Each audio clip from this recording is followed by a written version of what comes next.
எல்லாம் வல்ல அல்லாஹுவின் நல்லடியார்களே, புனிதம் மிகுந்த ரமலானுடைய மாதத்திலே இரவு தொழுகையை நிறைவேற்றியவர்களாக மார்க்க உபதேசத்தை கேட்கக்கூடிய ஒரு சிறந்த வாய்ப்பினை அல்லாஹு ரப்புல் ஆலமீன் நம் அனைவர்களுக்கும் தந்தருள் புரிந்திருக்கிறார். மீதம் இருக்கக்கூடிய அனைத்து நோன்புகளையும் பரிபூர்ண உடல் ஆரோக்கியத்துடனும் அதில் கிடைக்கக்கூடிய அனைத்து நன்மைகளையும் அடைந்து கொள்ளக்கூடிய ஒரு சிறந்த பாக்கியத்தை அல்லாஹு ரப்புல் ஆலமீன் நம் அனைவர்களுக்கும் தந்தருள் புரிவானாக.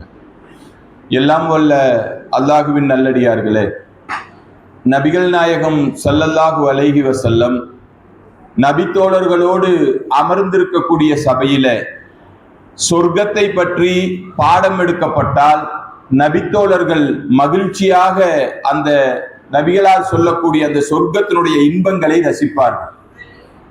நரகத்தை பற்றி பேசப்பட்டால் அச்சமடைந்தவர்களாக அந்த நரகத்துக்குள்ளே நாங்கள் விழுந்துவிடக் கூடாது என்பதற்காக மிகுந்த கவனத்தோடு அந்த உரைகளை செவிமடித்து கேட்கக்கூடியவர்களாக நபித்தோழர்கள் இருந்தார்கள்.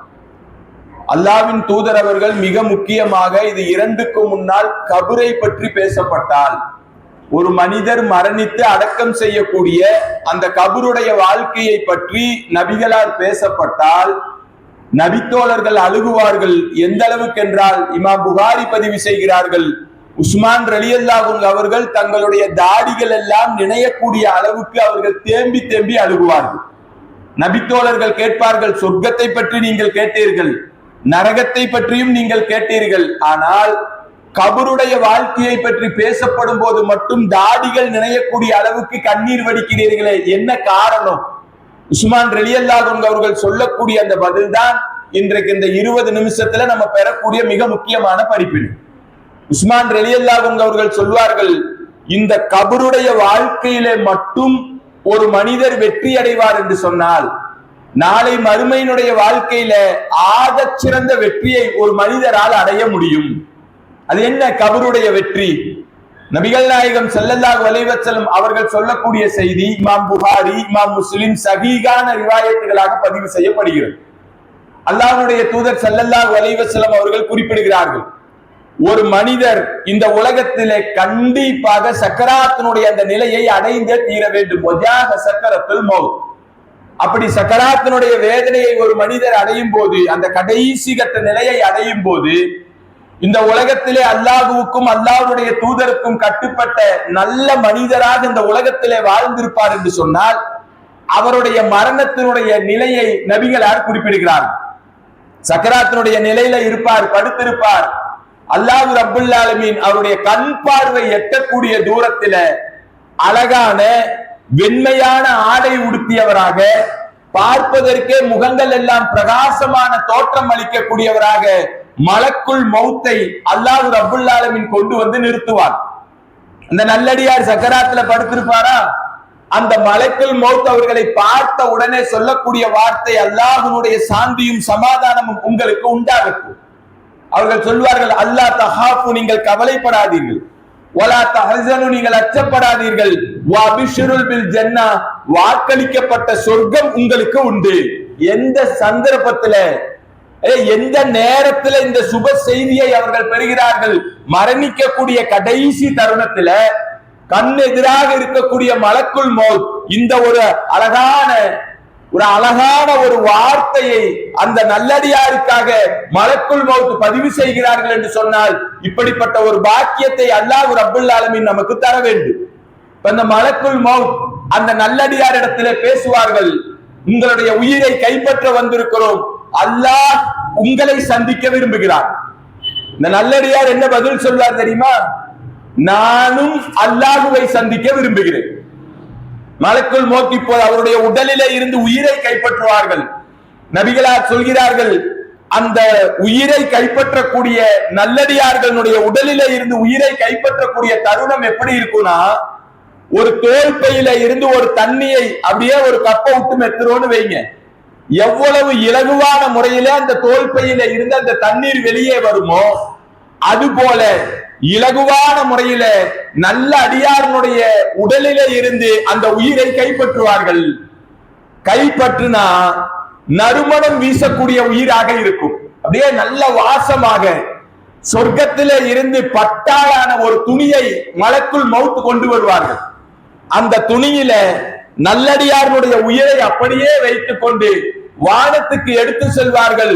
ஒவ்வொரு வாசலினுடைய வானவர்களுடன் அந்த காவலாளிகளும் நல்ல ஆத்மாவே வருக, நல்ல உயிரே வருக என்று வரவேற்பு கொடுக்கக்கூடியவர்களாக அல்லாஹ்வுடைய சன்னிதானத்திலே பதிவு செய்யப்படும். நபிகளார் நல்ல அடியாரை குறித்து பதிவு செய்கிறார். கெட்டடியாரா இருந்தால் நபிகள் நாயகம் ஸல்லல்லாஹு அலைஹி வஸல்லம் அவர்களுக்கு ஒரு பழக்கம் உண்டு. ஏதாவது மிக முக்கியமான ஒரு செய்தியை மனித சமூகத்துக்கு பதிவு செய்கிறார்கள் என்று சொன்னால், ஒரு போர்க்களத்திலே நின்று உரை நிகழ்த்தினால் நபிகளாருடைய குரல்கள் எவ்வாறு உயர்ந்த குரலாக இருக்குமோ, சப்தமான குரலாக இருக்குமோ, கண்கள் எல்லாம் சிவந்த நிலையில மிக முக்கியமாக ஒரு போர்க்களத்திலே உரையை நிகழ்த்தினால் எந்த அளவுக்கு வீரியமாக இருக்குமோ, அது போல மிக முக்கியமான செய்திகளை பதிவு செய்யும் போது நபிகளாருடைய தோற்றம் இப்படி மாறும். நபிகளார் சொல்கிறார்கள், அல்லாஹ்வுடைய தூதர் ஸல்லல்லாஹு அலைஹி வஸல்லம் ஒரு கெட்ட அடியாராக இருந்தால் சக்கராத்தினுடைய நிலையிலே அவரை படுக்க வைத்திருப்பார்கள். அல்லாஹ் இந்த ஒரு துர்பாக்கியத்திலே இருந்து நம்மளை பாதுகாக்க வேண்டும். அந்த மனிதரை படுக்க வைத்திருக்கும் போது அவருக்கு கண் முன்னால் அல்லாஹ் ஒரு வானவரை கொண்டு வந்து நிறுத்துவான். நபிகளார் சொல்கிறார்கள், பார்த்த உடனே அந்த கெட்ட அடியார் அலற ஆரம்பித்து விடுவார். ஏன்னா அந்த வானவருடைய தோற்றத்தையே அல்லாஹ் சொல்லும் போது நபிகளார் சொல்கிறார்கள், பார்த்த உடனே பயம் ஏற்படக்கூடிய தோற்றம், கருப்பான நிலையில அச்சமுடையவராக, பார்த்த உடனே பயம் ஏற்படக்கூடிய தோற்றமுடையவராக அல்லாஹ் கெட்டடியாருக்கு அந்த வானவரை அனுப்புவான். அவர் அப்படியே பக்கத்துக்கு வருவார். வந்த உடனே இந்த கெட்டடியார் அலற ஆரம்பித்து விடுவார். எனக்கு ஏற்பட்ட கை சேதமே, எனக்கு கொஞ்சம் அவகாசம் கொடுக்க கூடாதா? இந்த உலகத்துக்கு என்னை நீங்கள் திருப்பி அனுப்பினால் ரொம்ப வருஷம் எல்லாம் கேட்கல, ரொம்ப நாள் எல்லாம் கேட்கல. இன்றைக்கு இந்த உலகத்திலே வாழக்கூடிய நமக்கு அல்லாஹ் எவ்வளவோ அவகாசத்தை கொடுத்திருக்கிறான். புனித மிகுந்த ரமலானுடைய மாதத்திலே அமல்கள் செய்யக்கூடிய மிகச்சிறந்த பாக்கியத்தை கொடுத்திருக்கிறார். எல்லாத்தையும் நழுவ விட்டுட்டு அந்த கெட்ட அடியார் கடைசியாக 50 வருஷம் 60 வருஷம் வாழ்ந்திருப்பார். அவர் கேட்பார், கொஞ்ச நேரம் அனுப்புங்களேன், கொஞ்ச நேரம், ரொம்ப நாள் கேட்கல, ஒரு பல மணி நேரம் கேட்கல, கொஞ்ச நேரம் இந்த உலகத்துக்கு என்னை திருப்பி அனுப்பிச்சா நான் நல்லதை செய்து நல்ல மனிதனாக நான் திரும்பி வருகிறேன். வானவர்கள் சொல்வார்கள், அல்லாஹ் ஒரு நிமிடம் அவனிட்ட கட்டளையை நாங்கள் முந்தவும் மாட்டோம் பிந்தவும் மாட்டோம், என்ன சொன்னானோ அதை செய்வோம், உனக்கான அவகாசம் இந்த உலகத்திலே முடிந்தது. நபிகளார் சொல்கிறார்கள், அவருடைய உயிர் கைப்பற்றப்படும். எப்படின்னா கடுமையான முறையிலே கைப்பற்றப்படும். நபிகளார் சொல்கிறார், ஒரு முள் போர்வை, ஒரு முள்ளில, கடுமையான ஒரு முள்ளில ஒரு ஈரமான ஒரு போர்வை போய் சிக்கிருச்சுன்னு வைங்க, சாதா போர்வை சிக்கி, காஞ்ச போர்வை சிக்கினாலும் அதை எடுத்துடலாம். ஈரமான ஒரு போர்வை கடுமையான முள் செடியில மாற்றிக்கொண்டால் அதை எடுக்கிறதுக்குள்ள அந்த போர்வையினுடைய நிலைமை என்னவாகும்? நபிகளாருடைய உதாரணத்தை பாருங்க. அந்த போர்வை அப்படியே கிழிஞ்சு சின்னாபின்னமாய் எதுக்குமே உபயோகப்படாது. இது ஒரு மனுஷன் மாத்திட்டான அந்த முள்ளுல, அவனை வெளியில எடுக்கிறதுக்குள்ள உடம்புல ஏற்படக்கூடிய காயங்கள் வார்த்தைகளால் வர்ணிக்க முடியாது. இவ்வளவு கடினமாக நபிகளார் சொல்கிறார், அவருடைய உடலை கைப்பற்ற வந்தால் அந்த உயிர் அவருடைய உடலுக்குள்ளே ஓட்டம் பிடிக்க ஆரம்பிக்கும். வானவர்கள் முதுகுகளிலே அடிப்பார்கள், விழாப்புறங்களிலே அடிப்பார்கள், கன்னங்களிலே அடிப்பார்கள். அடிக்கக்கூடிய வானவர்கள் ஏதோ நம்மளை போல இல்ல. வானவர்களுடைய தோற்றத்தை பற்றியும் அவர்களுடைய உயரத்தை பற்றியும் அவர்களுடைய பிரயாணத்தினுடைய நாளை பற்றியும் திருமறை குர்ஆனிலே படித்து பாருங்கள். நபிகளார் சொல்கிறார், வானத்துக்கும் பூமிக்கும் மத்தியிலே இருப்பார்கள். அவ்வளவு உயரம், அவ்வளவு ஹைட்டு, ஒரு 6 அடி 6.25 அடி இருந்தாலே அப்பா என்ன உயரமா இருக்காருப்பா, அவர்கிட்ட இருந்து ஒரு அடி வாங்கினா முடிஞ்சு. வானவருடைய தோட்டம் வானத்திலே இருந்து பூமி வரைக்கும். ஒரே ஒரு நாள் அவர்கள் இந்த உலகத்திலே பயணம் செய்தால் நம்ம அந்த இடத்தை எத்தனோனா 50 வருஷம் வேண்டும். ஒரு நாள் பயணம் 50 வருஷம்னா அவர்களுடைய உயரம் எந்த அளவுக்கு, எடுத்து வைக்கக்கூடிய எட்டு எந்த அளவுக்கு, அவருடைய கை எந்த அளவுக்கு இருக்கும். அதுல ஒரு அடி விட்டா முதுகுகளிலே, கன்னத்திலே, விழாப்புறத்திலே உயிர் ஓடும். அந்த உயிரை பிடித்து அப்படியே பிடித்து இழுப்பார்கள், பிடித்து வலுக்கட்டாயமாக எடுப்பார்கள். நாத்தம் அடிக்கும். நபிகளார் சொல்கிறார்கள், இந்த உயிரை உடம்புல இருந்து வெளியில எடுத்தா துர்நாற்றம் வீசக்கூடிய உயிராக, கரத்திலே இருக்கக்கூடிய துணியை வைத்து வானவர்கள் மூக்கை பற்றிக் கொள்வார்கள். அப்படியே ஒவ்வொரு வாசலுடைய வானவர்களுடைய காவலாளிகளும் எங்கே இருந்து இந்த துர்நாற்றம் பிடித்த உயிரை எடுத்து வந்தீர்கள் சபிப்பார்கள். அல்லாஹ்வுடைய சன்னிதானத்திலே பதிவு செய்யப்படும். நபிகளார் கெட்ட அடியாரை குறித்து பதிவு செய்கிறார். இந்த நிகழ்வு முடிந்த உடனே அடக்கம் செய்வதற்காக கொண்டு செல்வார்கள். நபிகளார் சொல்கிறார்கள், நல்ல ஆத்மாவாக இருந்தால் சுமந்து செல்லும் போது சொல்லுமா, என்னை விரைவாக கொண்டு போய் கபரிலே நீங்கள் அடக்கம் செய்யுங்கள். அல்லாஹ் இந்த பாக்கியத்தை நமக்கு தர வேண்டும். விரைவாக கொண்டு போய் அடக்கம் செய்யுங்கள். ஏன் தெரியுமா? அவருடைய நன்மையை முற்படுத்தி அந்த நன்மையை அடைந்து கொள்வதற்காக நான் ஆசைப்படுகிறேன். கெட்ட ரூகா இருந்தா, கெட்ட அடியாராக இருந்தால் என்னை எங்கே அழைத்து செல்கிறீர்கள்?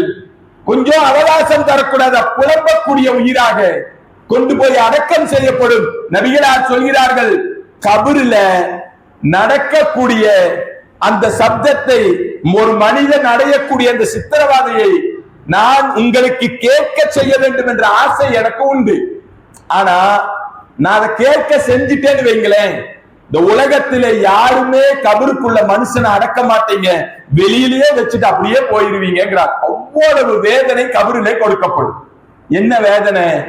நபிகளார் சொல்கிறார்கள் பாருங்க, ஒரு மனிதர் நல்ல மனிதராக வாழ்ந்தால் அவரை கொண்டு போய் அடக்கம் செய்யும் போது, அடக்கம் செய்து முடித்தவுடனே அப்படியே எல்லாம் சுத்தி நின்று பிரார்த்தனை செய்வோமே, அந்த பிரார்த்தனைகள் முடிந்து நம்முடைய கால் எட்டுக்கள் அந்த கபரை விட்டு வெளியே வந்தவுடன் அல்லாஹ் இரண்டு வானவர்களை, அல்லாஹ் ஒரு வானவரை கபருக்குள்ளே அனுப்புவார்.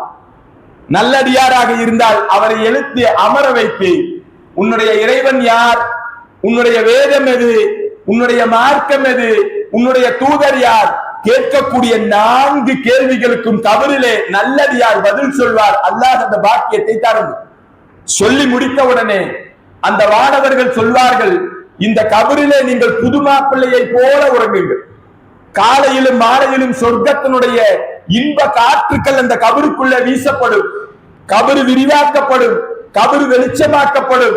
அல்லாஹ்வின் தூதர் சொல்கிறார்கள், யாருமே இல்லாத அந்த கபரில தன்னந்தனியாக படுத்திருக்கக்கூடிய அந்த சூழலிலே ஒரு அழகான தோற்றம் கொண்ட ஒரு மனித வடிவிலே நம்முடைய அருகாமையிலே ஒரு மனிதர் வந்து நிற்பார். யார் அவர்? இந்த நல்லடியார் கேட்பார், யாருமே வர முடியாது, இவ்வளவு அழகான தோற்றத்திலே இங்க வந்து நிற்கிறீர்களே, நீங்கள் யார்? அந்த நல்லடியார் இடத்திலே அந்த மனிதர் பேசுவார், நான் தான் இந்த உலகத்திலே நீங்கள் செய்த அமல்கள். நேற்றும் பார்த்தோம், அதிகமாக அமல்கள் செய்தால் அல்லாஹ்வுடைய முகத்தை காணக்கூடிய மகிழ்ச்சி கிடைக்குமா இல்லையா? அதே மாதிரி அதிகமாக அமல்கள் செய்தால் அந்த அமல்கள் கபரில ஆதரவாக நமக்கான சுப செய்தியாக அல்லாஹ் அந்த கபரிலே அனுப்புவான் என்று சொன்னால், அந்த நல்லடியார் சொல்லக்கூடிய வார்த்தை, இப்ப எனக்கு கொஞ்சம் அவகாசம் கொடுங்க. எதுக்கு தெரியுமா? உலகத்துல வாழணுங்கிறதுக்காக அவர் கேட்கல, என்னை பிரிந்த என்னுடைய குடும்பம் அழுது கொண்டு இருக்கிறது, ரொம்ப சங்கடத்தில் இருக்கிறாங்க. ஆனா எனக்கு கிடைத்த மரியாதையோ, எனக்கு கிடைத்த செல்வாக்கோ, எனக்கு கிடைத்த பிரம்மாண்டம் இந்த கபரில இந்த உலகத்தை விட சிறந்தது என்ற வார்த்தையை நான் அவர்களிடத்திலே பதிவு செய்ய வேண்டும். எனக்கான அனுமதியை நீங்கள் கொடுங்க. வானவர்கள் சொல்வார்கள், உலகத்தினுடைய தொடர்பு முடிந்தது. புது மாப்பிள்ளையை போல, புது மணமகளை போல இந்த கபரிலே நீங்கள் உறங்குங்கள் என்ற சுப செய்தி சொல்லப்படும். இதே கெட்டடியாரா இருந்தா அல்லாஹ் பாதுகாக்க வேண்டும். கபரிலே அடக்கம் செய்யப்பட்டு அவரை எழுந்து அமர வைத்து, உன்னுடைய இறைவன் யார் என்று கேட்கக்கூடிய கேள்விக்கு அவர் பதில் சொல்வார், இந்த உலகத்திலே யாராரை எல்லாமோ நான் இறைவனாக, தலைவனாக, எனக்கு பிடித்த நபர்களாக நான் பின்பற்றினேனே, படைத்த இறைவனை வணங்கலையே, அல்லாஹ் என்று சொல்லக்கூடிய வார்த்தையை அங்கு அல்லாஹ் கொடுக்க மாட்டார். சின்ன வயசுல மதரசாவில விடும்போது இறைவன் யார் சொல்லிக் கொடுக்கப்பட்ட வார்த்தை, உன்னுடைய வேதம் எது சொல்லிக் கொடுக்கப்பட்ட வார்த்தை, தூதர் யார், திருமறை குர்ஆன் என்ன, எல்லாம் ரொம்ப பெரிய வயசுல இல்ல, கிட்டத்தட்ட ஒரு 5 வயசு 6 வயசுலயே சொல்லிக் கொடுக்கப்பட்ட வார்த்தைகள். ஆனா கபரில அடக்கம் செய்து கெட்டடியாரை எழுந்து அமர வைத்து ஒரு போட்டோவை காமிச்சு இந்த மனிதர் யார் சொல்ல தெரியாது. ஏன் உன்னுடைய வேதம் எது சொல்ல வரார், உன்னுடைய மார்க்கம் எது சொல்ல தெரியாது. யாரை யாரை எல்லாமோ பின்பற்றினேனே, எனக்கு கொஞ்சம் அவகாசம் தரக்கூடாது என்று புலம்பக்கூடிய நிலை. நபிகளார் சொல்கிறார், அந்த வானவர்கள் கிளம்பிய உடனே இன்னொரு வானவரை அல்லாஹ் அனுப்புவார். அவருக்கு காதெல்லாம் கேட்காது, கையில ஒரு பெரிய சமுட்டியோட வருவார். என்ன சமுட்டி அது? நபிகளார் சொல்கிறார்கள், அந்த சமுட்டியை மட்டும் வச்சு ஒரு மலையை ஓங்கி அடித்தால் அந்த மலை அப்படியே பஞ்சு பஞ்சா பறந்துடும். அந்த சமுட்டியில ஒரு அடிதான் பிரம்மாண்டமான மலைகள் எல்லாம் பஞ்சு பஞ்சாக பறக்கும். அந்த சமுட்டியை வச்சு கபரிலே அடங்கி இருக்கக்கூடிய கெட்டடியாருடைய தலையிலே அடிக்கப்படும். அல்லாஹ் பாதுகாக்கும். எப்ப வரைக்கும்? அல்லாஹ் மறுமையில எழுப்பப்படக்கூடிய நாள் வரை அவர் அடிப்பார், கெட்டடியார் கதறுவார். அந்த வானவருக்கு காதெல்லாம் கேட்காது. தொடர்ச்சியாக ஏதோ இன்னைக்கு ஒரு அடி நாளைக்கு ஒரு அடி அல்ல, ஒரு அடியே தாங்க முடியாது. தொடர்ச்சியாக அடித்தால் நபிகளார் சொல்கிறார்கள், கபர் அப்படியே இருக்கப்படும், கபரிலே ஒளிபொருத்தப்படார், கபரிலே துன்பங்கள் அனுபவிப்பார். காலையிலும் மாலையிலும் நரகத்தினுடைய வேதனை அந்த கபருக்குள்ளாக சாட்டப்படும் என்று சொன்னால், இந்த கபருடைய வாழ்க்கைக்காக, இந்த கபரிலே நாம் புது மாப்பிள்ளையை போல உறங்க வேண்டும் என்பதற்காக என்ன அமல்களை நாம் செய்து அந்த கபரிலே புது மாப்பிள்ளையை போல உறங்குவதற்காக தயாரித்து வைத்திருக்கிறோம். ரமலானிலே நமக்குள்ளாக நாம் கேள்வி கேட்க வேண்டும். எப்போது வேண்டுமானாலும் மரணம் சம்பவிக்கும். மரணத்தினுடைய அந்த கடைசி நிலை புலம்பக்கூடிய நிலையாக அல்லாஹ் நமக்கு தரக்கூடாது. வானவர்களுடைய சுப செய்தி பெற்ற ஒரு நல்ல அடியாராக இந்த உலகத்திலே வாழ வேண்டும் என்று சொன்னால் நல்ல அமல்களை இந்த உலகத்திலே அதிகமாக செய்ய வேண்டும். நபிகளார் சொல்கிறார்கள், கடைசி ஒரு செய்தியோட முடிக்கிறேன். அல்லாஹ்வின் தூதர் சொல்கிறார், மூன்றே நிகழ்வுகள் மட்டும், 3 சம்பவங்கள் மட்டும் உங்களுடைய மரணத்துக்கு பின்னால் பின்தொடரும். இந்த 3ல ரொம்ப கவனமாக இருக்கணும். அதுல 1, உங்களுக்காக பிரார்த்தனை செய்யக்கூடிய நல்ல பிள்ளைகள் இன்னைக்கு வளர்த்தி இருக்கோமா? கொஞ்சம் சிந்தனை செய்து பார்க்க வேண்டும். 2வது, நபிகளார் சொல்கிறார்கள், நல்ல கல்வியை இந்த உலகத்திலே அவர்களுக்காக கொடுத்து விட்டு செல்வது மார்க்கத்தினுடைய கல்வியை. 3வதாக சொல்கிறார்கள், இந்த மார்க்கத்துக்காக நீங்கள் செய்த செலவுகள் சதக்கத்துல் ஜாரியா. இந்த 3 தான் உங்களுடைய கபருக்கு நிரந்தரமாக வரும் என்று சொன்னால், இந்த 3ஐயும் அதிகமாக நினைவிலே வைத்துக் கொண்டு இந்த ரமலானிலே செய்யக்கூடியவர்களாக, அதிகமாக அமல்களை செய்யக்கூடியவர்களாக அல்லாஹ் ரப்புல் ஆலமீன் உங்களையும் என்னையும் ஆக்கி அருள் புரிவானாக. கபரிலே புது மாப்பிள்ளையை போல, புது மணமகளை போல உறங்கக்கூடிய ஆகச்சிறந்த பாக்கியத்தை அல்லாஹ் தந்து மறுமையினுடைய வாழ்க்கையில வெற்றியடையக்கூடிய பாக்கியத்தையும் தருவானாக. வாகிரு தாவானா அல்ஹம்துலில்லாஹி ரப்பில் ஆலமீன்.